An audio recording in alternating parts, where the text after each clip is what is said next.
Assalamualaikum warahmatullahi wabarakatuh. Kami, mahasiswa dari Universitas Malikul Saleh, Fakultas Ilmu Sosial dan Ilmu Politik, Prodi Administrasi Publik, kelompok 4 semester 3. Video ini dibuat untuk menyelesaikan salah satu tugas dalam mata kuliah Governance Digital dengan dosen pengampu Ibu Aflia Rizky S.Ian MAP. Kami dari kelompok 4 terdiri dari 6 anggota kelompok yang masing-masing bekerja sama dalam memenuhi tugas dengan judul materi Digital Governance and Corruption.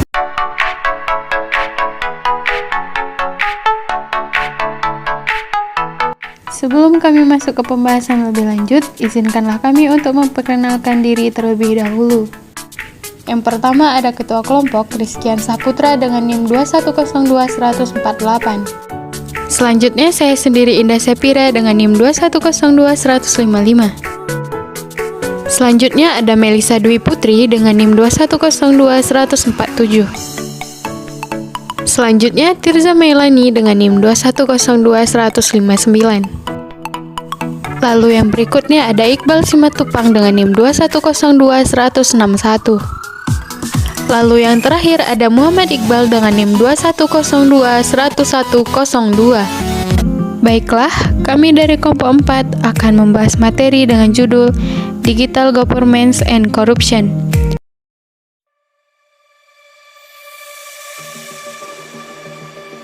Efek teknologi pada kehidupan manusia telah berlangsung sejak lama.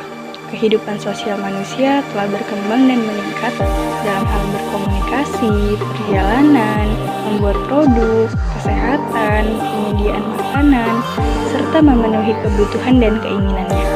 Sehingga melalui teknologi, orang telah mengubah dunia.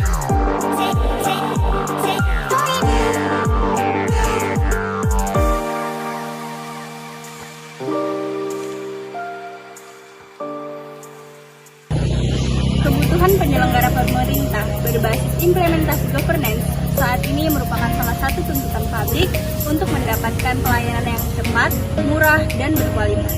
Karena selama ini, pelayanan yang diselenggarakan oleh pemerintah masih dianggap belum dapat memuaskan masyarakat. Di samping kualitas pelayanan publik yang rendah dalam penyelenggaraan pemerintah, khususnya korupsi pun sering sekali terjadi.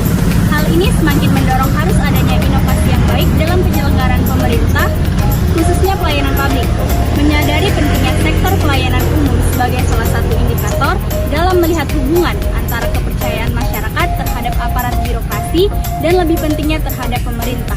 Salah satu bentuk inovasi tersebut adalah adanya implementasi e-governance sebagai upaya modernisasi dan inovasi bentuk pelayanan publik agar menjadi semakin baik.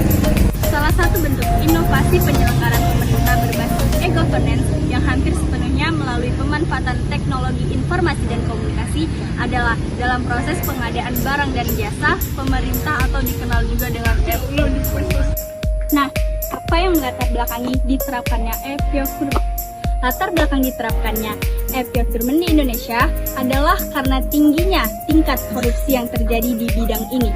Karena berdasarkan KPK, 44% kasus korupsi ditangani oleh KPK merupakan kasus pengadaan barang dan jasa.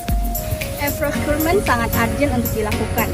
Selain sudah ada peraturan yang mengatur tentang e-procurement juga sangat penting dilaksanakan, mengingat di zaman teknologi sekarang ini, masyarakat menginginkan sistem pelayanan yang transparan, akuntabel, efektif, dan efisien, serta bebas dari korupsi.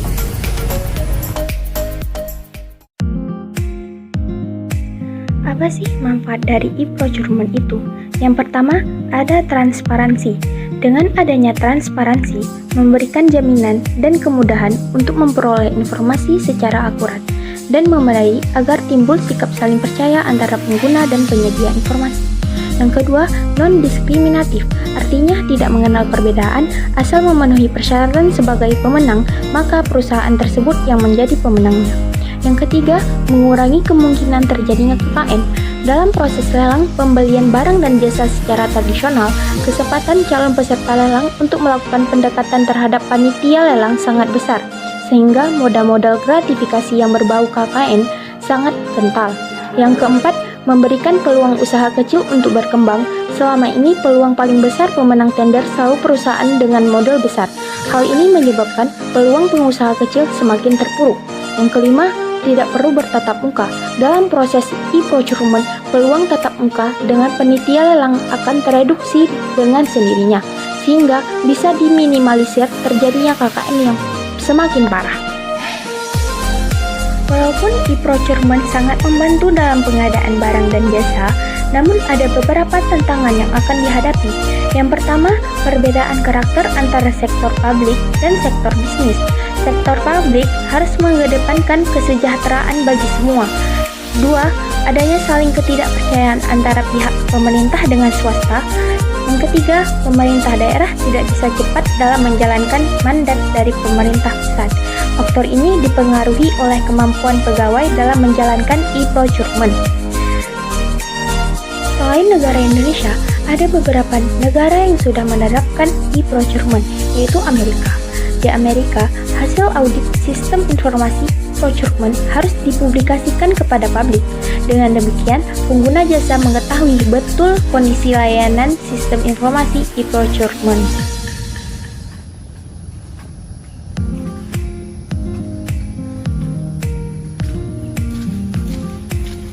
Selain e-procurement, inovasi lain dari adanya teknologi yaitu e-budgeting. E-budgeting merupakan sistem informasi yang digunakan untuk penyusunan anggaran berbasis elektronik guna meningkatkan efisiensi dan efektivitas dalam proses penganggaran. Sistem e-budgeting memberikan peranan yang penting dalam pembuatan anggaran. Sistem tersebut mampu meningkatkan waktu yang diperlukan dalam proses pembuatan anggaran karena dilakukan secara online dan dapat diakses di mana saja. Lalu, bagaimana dampak penerapan e-budgeting dalam pemberantasan korupsi? Masyarakat memiliki peran penting untuk memaksimalkan e-budgeting dalam pemberantasan korupsi. Masyarakat dapat melakukan pengawasan dari perencanaan, penganggaran, pembahasan hingga pelaksanaan.